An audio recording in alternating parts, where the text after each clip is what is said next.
Hey, do you want to learn how to use auto label in Notion Mail?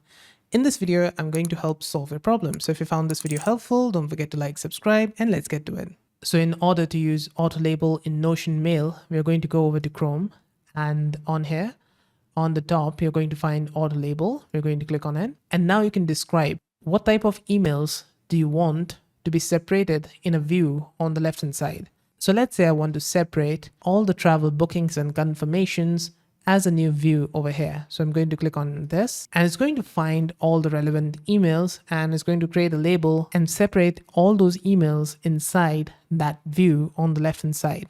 And you need to teach it if the particular email that it has found, is it what it thinks it is or not.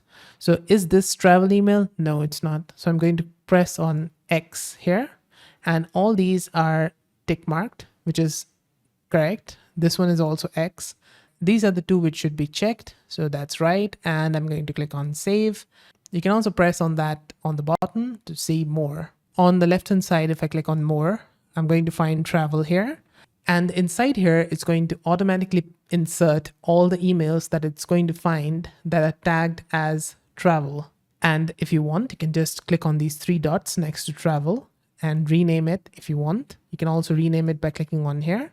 You can also change the icon of this. You can change the icon from here as well. And you can delete it by clicking on these three dots again and delete to delete this view. And you can also go over to settings, and inside here, you'll find Notion AI on the left-hand side, and on the right, you're going to find all these, what you have done till now with the auto labels. And if you want to change the description of this, you can just click on this on the right, edit it, and you can change the auto label description.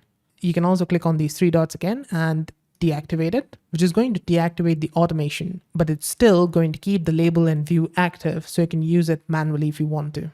It's just going to deactivate the automation. So it's not going to automatically insert the emails here if you deactivate it from there. And so that's it. That's how to use the auto label in Notion Mail.